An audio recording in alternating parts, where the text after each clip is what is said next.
Exato. Você fez uma comparação do Vasco com o Corinthians.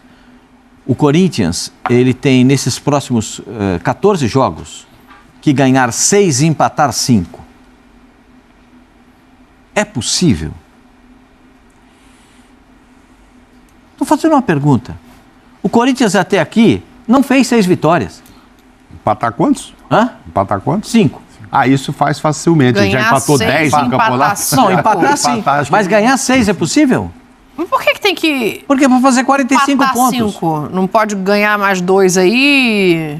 Nossa, a senhora quer que ganhe 8? Se ganhar 8 em 14, tem que dar uma taça pro treinador do Corinthians. Ué, ele conseguiu isso com o Vasco. Ganhar 8 em 14? Não sei qual é, não me lembro o número de jogos, mas ele conseguiu uma mais de campanha 50% que era de G4. Mais de 50% de vitórias? O Corinthians, se não me fala a memória, tem 4 vitórias essa temporada. Não, e o pior é o Se eu não seguinte, né? O time empata demais, né? A gente sabe que time que empata demais não anda pra frente. Sim.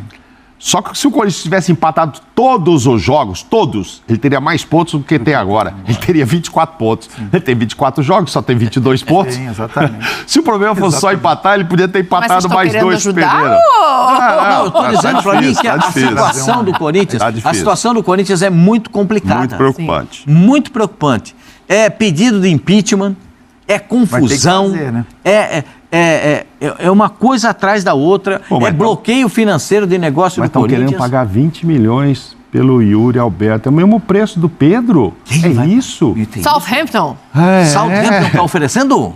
Tudo bem, o Yuri tem 22 anos, o Pedro tem 27. Vamos conversar, peraí, minha senhora, vamos conversar. Não dá pra peraí.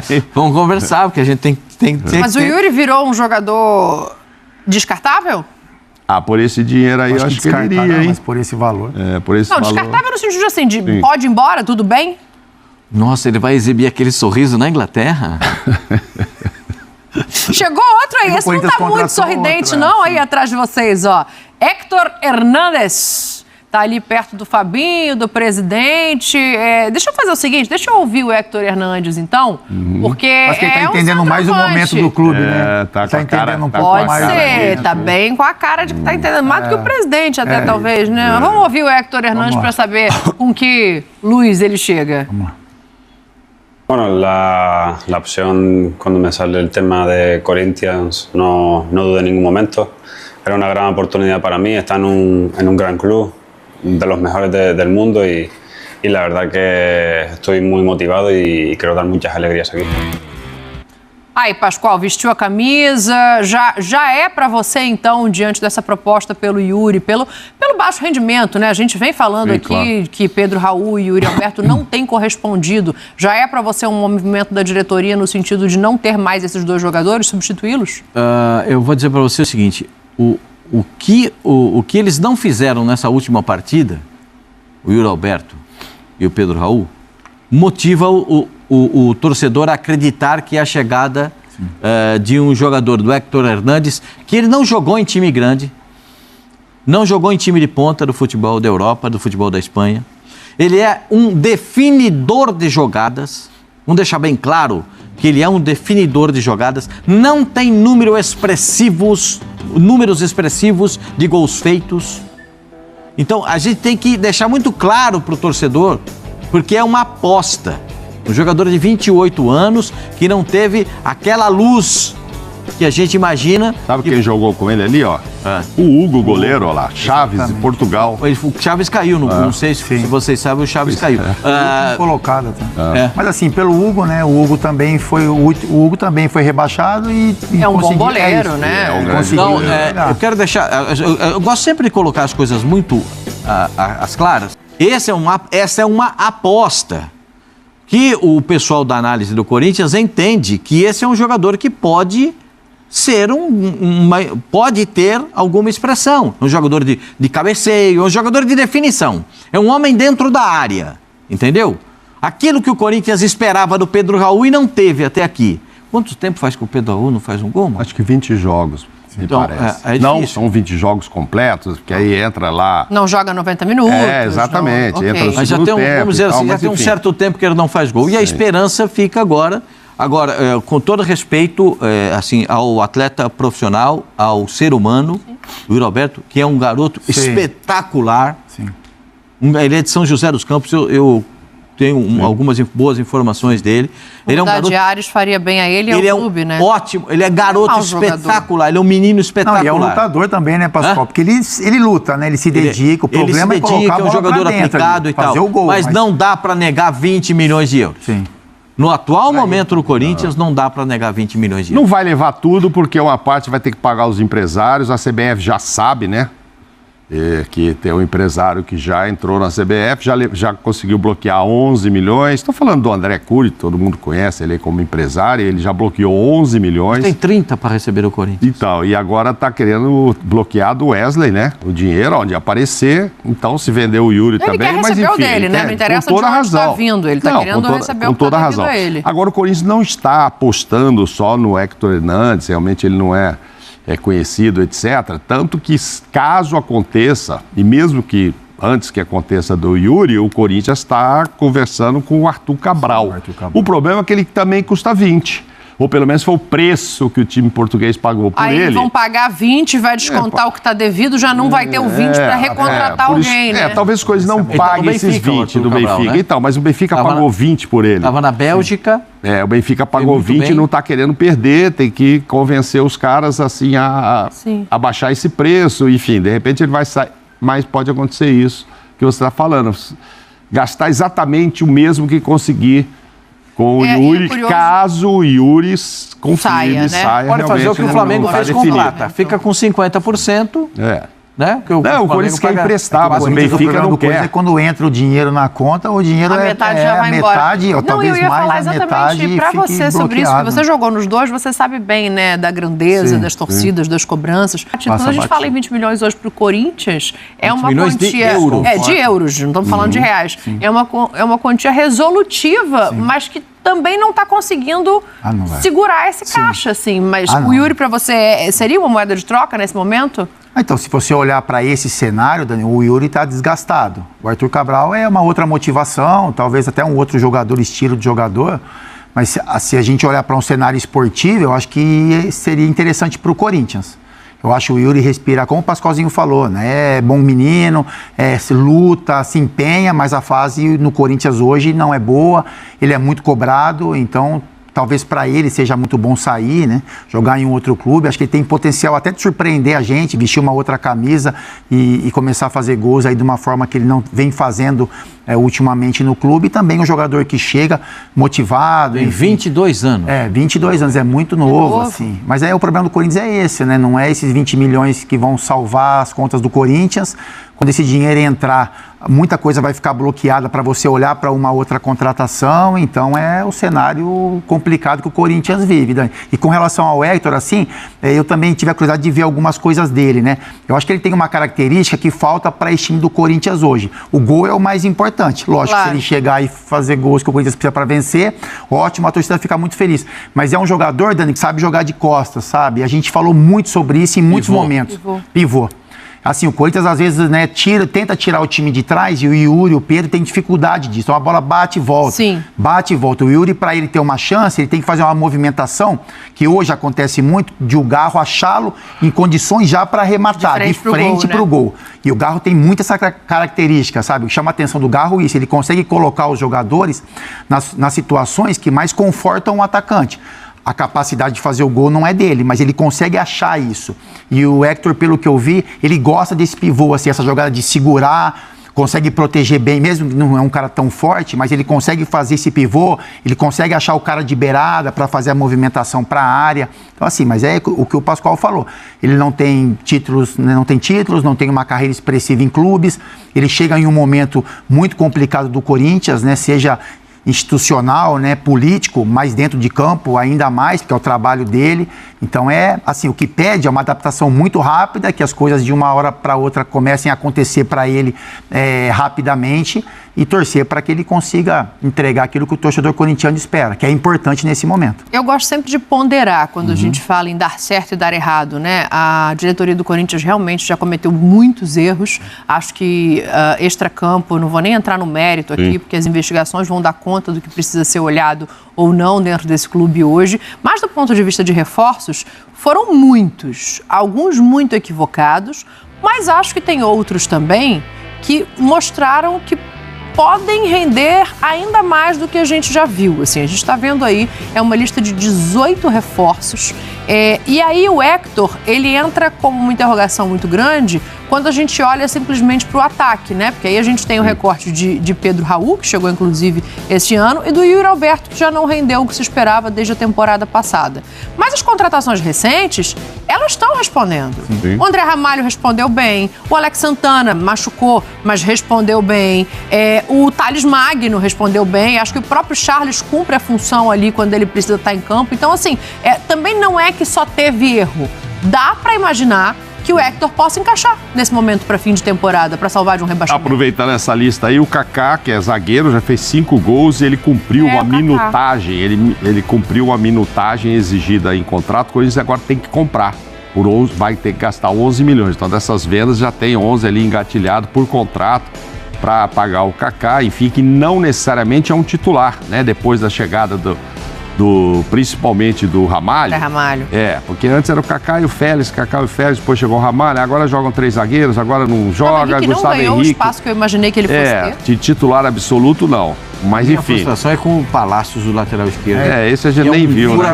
Um avião que tá machucado. Um avião da seleção do Equador se machuca e não consegue. É uma frustração. O que a Dani tá falando é que num time minimamente já encaixado e tal, alguns reforços que chegaram ali, cairia uma cerejinha, e a coisa crescia. É que não era, né? O time do ano passado, assim, não teve sobra para esse ano, teve que começar tudo de novo e tal. Acho que o jogador dessa lista, Dani, que teve uma caída, acho que o Corinthians sentiu também, foi o Ranieri.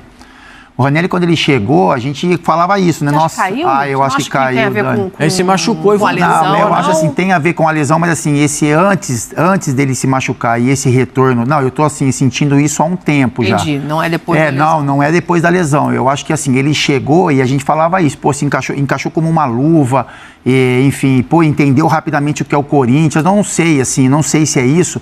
Talvez esses elogios tenham feito ele tirar um pouquinho o pé, sabe? Então, assim, eu, antes e agora, após o retorno, eu não vejo o jogador com a mesma intensidade, sabe? Com o mesmo poder de combate. É lógico que pode ser retomado isso, ele tem qualidade para fazer essa função, para ter uma retomada também após a lesão, mas assim, me chama um pouco a atenção, porque ele é importante para o Corinthians, assim, sabe? Se manter... Se ele conseguir resgatar agora, que o Corinthians precisa disso, né? Nessa reta final, conseguir retomar aquele futebol de quando ele chegou, ele pode ser muito importante para o Corinthians. Eu tava rindo aqui. O Alex Santana faz muita falta. Também. Elas machucam muito no Corinthians, assim. O Alex Santana faz uma... Quando ele chega, domina o meio-campo, ele é o Ranieri. Sim. Eles dominam o meio-campo do Corinthians, aí você fala, agora vai. Existe jogador que potencializa o entorno, né? E aí acaba tendo a lesão. De toda aquela relação, tem alguns jogadores que a gente pode ter como decepção, né? Quer ver o Palácios, se puder me ajuda, obrigado. O Palácios, para mim, não é decepção, é frustração. Porque ele não jogou 20 minutos com a camisa do Corinthians, ele se lesionou. Não foi isso? Ele jogou 15, 20 minutos no máximo? Entrou e saiu. Ele entrou e saiu, não deu nem pra... Desses todos que estão aí, por exemplo... Acho que decepção é difícil você achar. Decepção. Decepção. Talvez o torcedor olhe pro Mateuzinho. O Pedro Raul, para mim, é uma decepção. O Pedro Raul, sim. Pedro Raul é uma decepção. Pedro Henrique, para mim, é uma decepção. Jura? Decepção. Eu não acho que chega tanto. Acho que ele poderia entregar mais. Agora, o Martínez... O Martínez é jogador de seleção, vai para a seleção da Venezuela, não vai... Não sei nem se vai estrear no Corinthians, vai ter tempo de estrear no Corinthians antes de ir para a seleção. Sim. E o Hernandes, que é essa aposta agora. Agora, desses outros aí, Thales Magno, espetacular. A gente disse aqui que ele ia entrar e tomar conta do setor.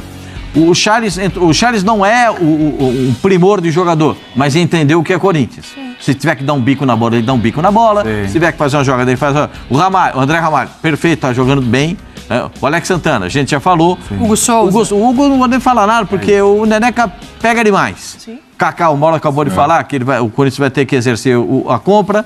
O Mateuzinho tem altos e baixos. né? Mas não é uma decepção, eu não acho uma decepção. Mas assim, tem altos e baixos. É o cara que você imagina que vai entregar muito e não entrega, né? Por exemplo, o Hugo lateral, né? O Hugo Souza que tá ali, né? Mas eu falo assim, o Hugo lateral primeiro. Lateral, ou o Mateuzinho, enfim, eles entregam quase aquilo que a gente a minha visão de maneira simplificada talvez seja, os zagueiros ainda não entregaram tudo que podem. Os laterais são muito instáveis. São instáveis. Exceção feita ao André. Muito instáveis. O André Ramalho é um zagueiro não, sim, o André eu acho que mas dele. os outros três que estão nessa lista, né? O André eu acho que está fora da curva. O Alex Santana está fora da curva. E o restante, talvez eu não tivesse essa grande expectativa também, não. Isso, de você. Entre os zagueiros... Thales Magno eu tenho expectativa. Não, o Thales Magno não está entregando. Já está entregando. Entre os zagueiros, assim, eu acho que quem mais causou frustração, não que não esteja essas coisas. Primeiro que o Gustavo Henrique chegou e não assumiu, mas foi o Félix Torres que chegou com mais moral. Isso. Jogou todos os jogos da Copa do Mundo, titular ao lado do Arboleda na seleção. Então fala, vai chegar um cara aqui Jogou todas da Copa América? Jogou todas da Copa. Então assim, você fala, de novo voltou a jogar. Então você fala assim, esse cara é ele mais um companheiro do lado. Tipo, olha, agora com o Ramalho. Assim, ele não entregou o tamanho que ele tem de nome, né? Não estou dizendo que ele é o Gamarra, porque ele joga lá de titular no Equador. Mas, cara, é um cara titular de seleção, que jogou Copa, tudo. Então tinha uma expectativa muito grande. Eu acho, assim, que se o Corinthians conseguir acertar por empréstimo, que o Benfica não quer, o titular vai acabar sendo, se vier, o Arthur Cabral aí na frente. Como é que é a conta, Pascoal, de vitória e empate? O Corinthians tem 14 jogos, né? Precisa de pelo menos 6 vitórias e 5 empates. Eu sei que sobram 3 resultados para derrotas, né? Mas se você pegar a relação de jogos do Corinthians, se você pegar os dois próximos, assim, vou falar coisa simples, Flamengo e Botafogo. Então, a gente já fica com o pé atrás. Aí depois vem, se não me falha a memória, Atlético Goianiense. Sim. Você está entendendo? Rolem os dados. Então, o Corinthians precisa fazer 45 pontos. Eu sei que já teve time que não caiu. Por exemplo, o Ceará não caiu, acho que com 39 no Campeonato Brasileiro. Mas aí é exceção. Mas é uma grande exceção. Aí é exceção. É uma grande exceção. Eu precisaria na minha contabilidade, de 45. Mas tem gente que acha que 43 não cai. Eu não sei se 43 não vai cair. Eu tenho dúvida a respeito disso. Mas o Corinthians só tem 22 pontos em 24 rodadas. É muito pouco. 22 vamos ver e 24. O que vai acontecer. Pra gente ir pro intervalo, deixa eu mandar um beijo. O último jogo do Corinthians? Eu sei. Você sabe? Sei. Contra quem? Eu não sei, me conta. Quando caiu, foi contra quem? Contra o Grêmio. E aonde? Porto Alegre. Porto Alegre. Você é supersticioso, calma, hein? Não escuta o presidente, torcedor da Fiel. Se for lembrar disso, vai se repetir. Não, tô olhando os adversários. Você foi falar dos adversários, gente. Tá jogando melhor. Deixa eu mandar meus beijos aqui. Fabrício da Fiel nem volta mais depois dessa. Eu vou mandar meus beijos aqui para a cidade de Tubarão, em Santa Catarina. A avó Lena, o Dudu e o Henrique assistem a gente todo santo dia. Trazendo mais notícias do Corinthians nesta terça-feira, o timão que viajou hoje à tarde para Caxias, onde vai encarar o Juventude pelo jogo da ida das quartas de final da Copa do Brasil. Ainda não temos informações sobre escalação e não se sabe se o Corinthians vai jogar com time reserva, time misto ou time titular. A única certeza que a diretoria, comissão técnica e torcida tem é que o timão precisa pontuar o mais rápido possível no Campeonato Brasileiro, onde vai encarar o Flamengo no domingo na Neoquímica Arena. Vamos trazer alguns números do zagueiro Kaká, que atingiu as metas estabelecidas no seu contrato. Isso significa que o Corinthians vai ter que comprar o zagueiro em definitivo. Com o empréstimo realizado em março deste ano até o fim da temporada, o zagueiro Kaká alcançou uma meta estabelecida em seu contrato que obriga o Corinthians a adquiri-lo permanentemente do Tokushima Vortis do Japão por $2 milhões, o que dá aproximadamente R$11 milhões. Nas negociações que antecederam a sua chegada, ficou estipulado que caso ele alcançasse 2.200 minutos em campo, o clube de Parque São Jorge teria a obrigação de comprá-lo. Este objetivo foi atingido este mês, quando o Kaká completou 30 partidas pelo timão, marcando 5 gols até o momento. Logicamente, os gols que estão falando aqui são só a favor, né? Os contra não estão sendo contabilizados.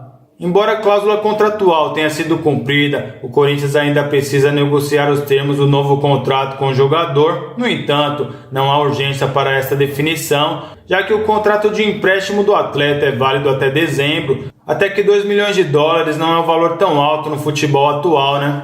Anteriormente titular sob o comando de Antônio Oliveira, Kaká perdeu o status com o técnico Ramon Dias, que tem alternado jogadores na defesa e variadas formações táticas, utilizando linhas de 3, 4 e ocasionalmente até 5 defensores. Na sua opinião, qual sistema de defesa se enquadra melhor nesse time do Corinthians de 2024? Além do Kaká, o alvinegro conta com Gustavo Henrique, André Ramalho, Félix Torres e Caetano para a posição. Para mim, disparado, o melhor desses zagueiros é o André Ramalho. Foi a melhor contratação para a zaga na gestão Augusto Melo. E aí, torcedor, o que você acha dessa obrigação de compra que o Corinthians vai ter com o zagueiro Kaká agora? Comente aí. E eu vou ficando por aqui. Lembre-se de deixar o seu like, se inscrever no nosso canal e ative o sininho das notificações para ficar sempre muito bem informado sobre todas as notícias do Corinthians. Então até o próximo vídeo.